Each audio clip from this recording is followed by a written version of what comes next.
Olá, meus chuchuzinhos, tudo bem com vocês? Então vamos de História, unidade 5, páginas 122 e 123.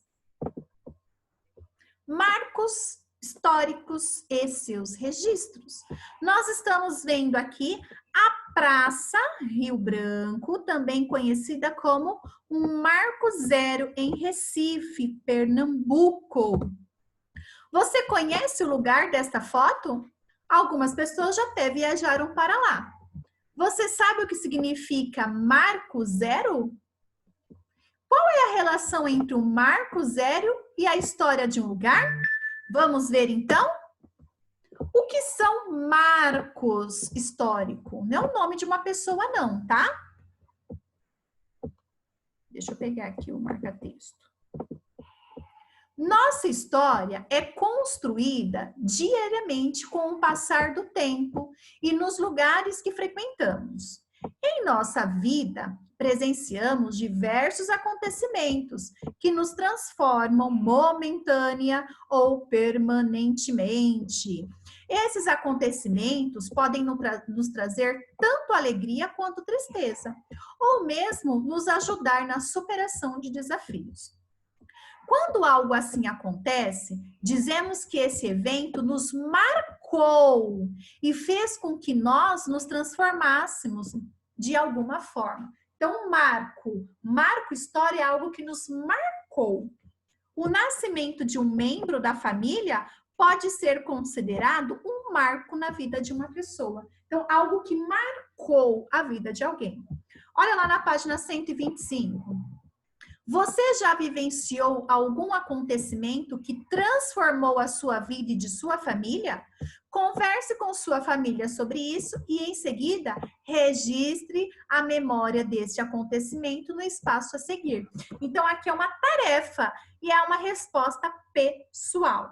Ó, você já parou para refletir sobre os acontecimentos que mudaram a história de algum lugar? Ou ainda, por que alguns acontecimentos transformam hábitos, costumes e até maneira como as pessoas se organizam e vivem na sociedade? Quando esse tipo de evento ocorre, ele passa a ser chamado de marco histórico, que trata-se de um acontecimento de grande importância para um grupo social ou para uma sociedade. Os marcos históricos são resultado das ações dos homens, das mulheres e crianças. Essas ações são únicas, por isso marcam a vida das pessoas e a história do local onde vivem. Já os relatos, os escritos, documentos, as pinturas, as esculturas e as construções, por exemplo, que preservam a história desses acontecimentos, ajudam a lembrar deles. São chamados de registros de memória. Vamos conhecer mais sobre eles? Então, olhem lá. Na página 126, a origem da cidade de São Paulo.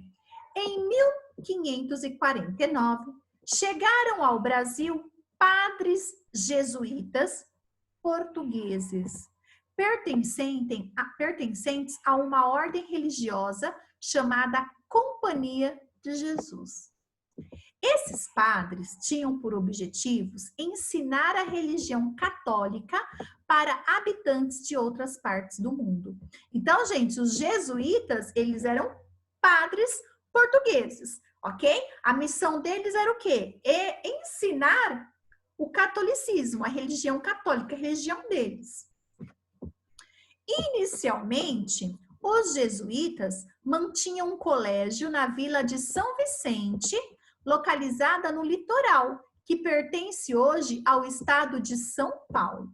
Mas a intenção de catequizar indígenas levou-os para terras que ficavam longe do litoral, para o Planalto e para as áreas habitadas por diferentes etnias. Então, pessoal, olha só, os jesuítas quiseram fazer o quê? Ensinar o catolicismo para os índios. Por quê? Os índios não tinham a religião deles, eles acreditavam em deuses, né? Vários. Então, na força da natureza. Então, a força do fogo, da água, da terra.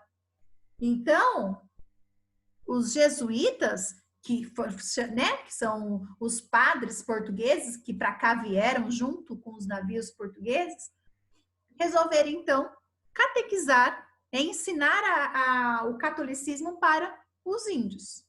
O objetivo de catequizar os índios e as condições favoráveis das nossas terras para a agricultura e para a criação de animais motivaram os padres jesuítas a transferirem o colégio para uma dessas áreas, que recebeu o nome de Vila de São Paulo de Piratininga, dando origem em 1554 à cidade de São Paulo.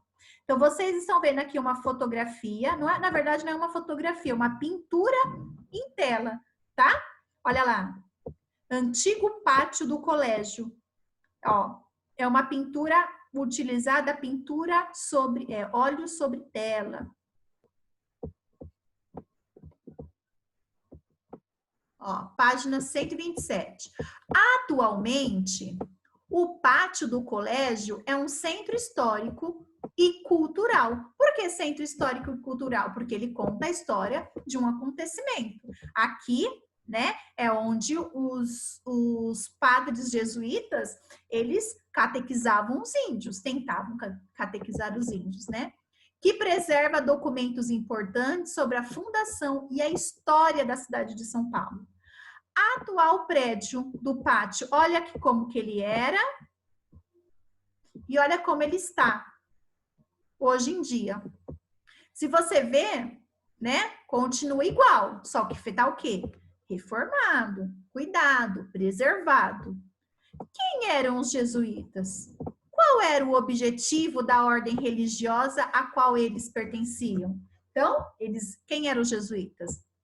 Eles eram padres católicos. Qual o objetivo que eles tinham? Tinham o objetivo de propagar o catolicismo pelo mundo. Então, de ensinar o catolicismo pelo mundo. 2. Por que os dois registros da memória do colégio, do pátio do colégio, esses dois registros, ó, esse e esse? A pintura e a fotografia, né? Então, compare. Vamos comparar aqui. Responda. Quais transformações podem ser observadas nessas construções que simbolizam a fundação da cidade de São Paulo? E como você chegou a essa conclusão? Então, quais foram as transformações? Olha lá. As construções ao redor, se você vê, ó, foram construídos, né? Tiveram construções ao redor. Os asfaltos, olha, tudo asfaltado, aqui era tudo terra. A estátua e etc. Como você chegou a essa conclusão? Como que você chegou a essa conclusão? Olhando as duas imagens, simples assim. Herança holandesa.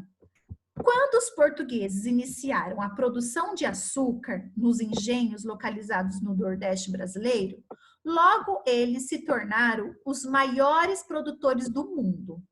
Essa rica produção despertou o interesse dos holandeses, que por isso invadiam o Brasil 2 vezes. Olhem lá, página 128.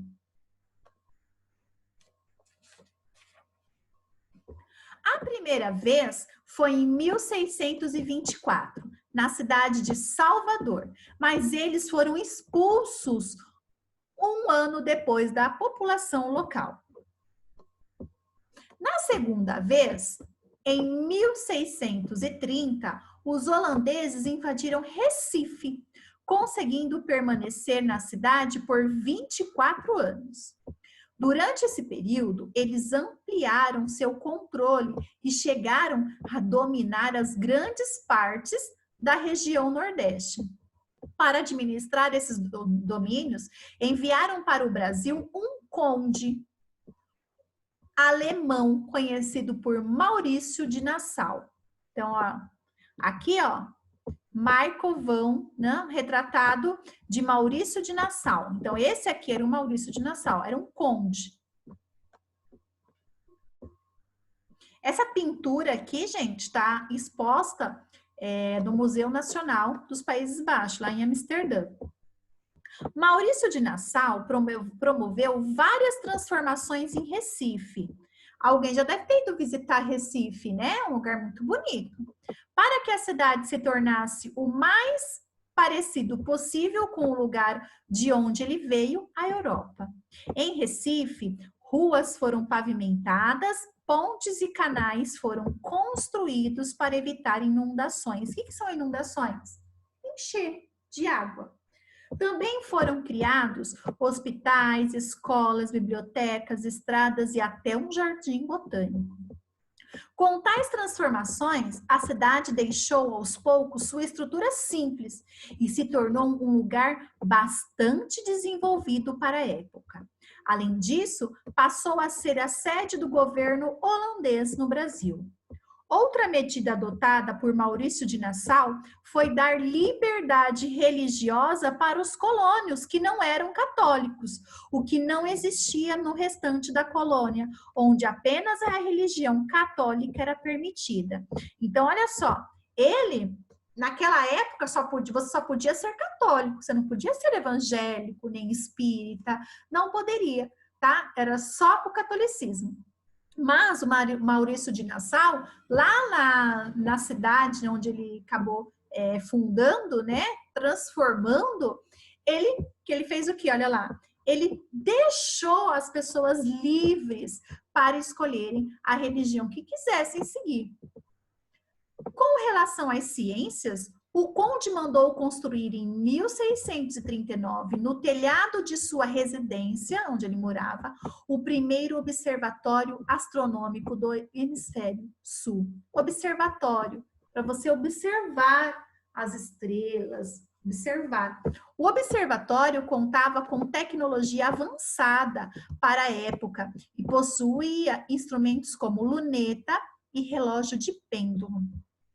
Por meio deste observatório, foi possível aos estudiosos observar estrelas, planetas e eclipse da Lua e do Sol, além de realizar vários estudos ainda inéditos do Brasil. Então, aqui é uma pintura também, porque naquela época não existia fotografia, tá? Então, por isso que vocês veem bastante pinturas. Em 1654, anos após a expulsão dos holandeses, a residência do conde foi demolida. O que é demolida? Destruída. E várias construções foram erguidas no local. Graças a uma escavação arqueológica, pôde-se saber com precisão onde se localizava o observatório. Atualmente, o único registro de memória sobre o local onde o observatório funcionava é uma placa que está fixada em um prédio que traz essa indicação. Então, olhem, aqui é uma foto atual, né, de onde ficava a casa de Maurício de Nassau, que ela foi destruída e foram construídas outras moradias. Então, vamos lá. Quem foi Nassau? Por que afirmamos que ele transformou a paisagem da cidade de Recife? Então, quem foi Nassau?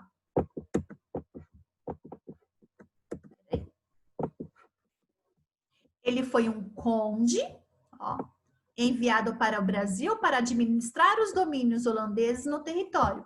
Ele viveu na cidade de Recife e transformou a paisagem dessa cidade pavimentando. Destaque do material complementar, o adesivo que corresponde ao instrumento utilizado no Observatório Astronômico de Maurício de Nassau. E depois escreva a importância desse observatório na época. Então, aqui na página 219, você vai lá colar a luneta, né?